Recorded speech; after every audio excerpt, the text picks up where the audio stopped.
À vos ordres, monsieur le maire. Le maire de la ville de Likasi, Henri Mungomba, a officiellement lancé les travaux de la reddition de comptes à la commune des Panda.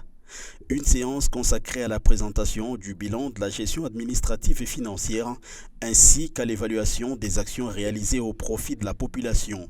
Cette activité s'est déroulée en présence des autorités administratives et locales, notamment du représentant du chef des divisions provinciales de la décentralisation, des bourgmestres des différentes communes de la ville de Likasi, ainsi que de plusieurs cadres et acteurs concernés par la gestion de la commune. Faites votre travail comme il faut, surtout dans nos milieux ici, où les gens étaient portés, étaient habitués à être portés dans le dos. Maintenant, vous devez prendre les autres dans le dos, vous devez prendre votre commune dans le dos, en accompagnant votre bourgmestre. C'est important. Je vous demande d'être beaucoup plus concret, beaucoup plus pratique. Ne versez pas dans les théories. On n'a pas de ça. Les théories, c'est quand on défend des thèses. Ici, c'est donner la clé aux gens. On ne l'envoie pas.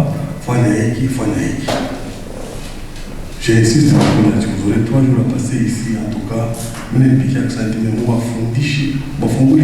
Après le mot du bourgmestre Sébastien Moutamba, suivi de son adjoint Paulin Nonda, à travers le mandataire, la commune de Panda a présenté son programme d'investissement 2025-2026, comprenant 12 projets, dont 10 sont actuellement en cours d'exécution et presque à la fin.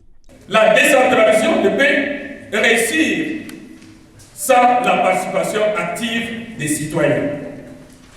Une commune forte est une commune où les autorités et la population travaillent ensemble, où la décision, où les décisions sont expliquées, où les ressources sont gérées avec responsabilité, où chacun se sent respecté et considéré.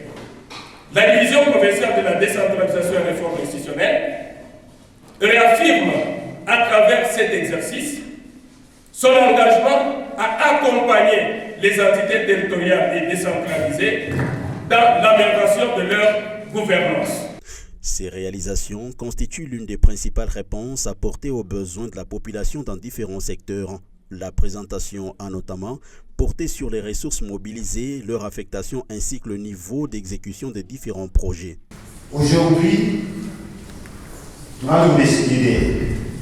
Et au-delà de tout ça, nous disons seulement merci au gouvernement qui a accepté. Il y a pas taxe, il y a la redevance des taxes, il y a l'État. Mais l'État, pour booster le développement à la base, à l'Ichika, à Kaboula, une entité décentralisée, les 7 IAC. Donc, les chiffres ont bénéficié de 14%. Et les 14%, je sais dire, pour réaliser ma projet et tout, le développement communautaire. Donc, j'avais dit au début, on peut le voir. Les recettes sont des minimums à une action riche. On peut dépasser ce qu'on a plégié, mais les dépenses constituent le maximum qu'on ne peut pas dépasser. C'est pourquoi vous voyez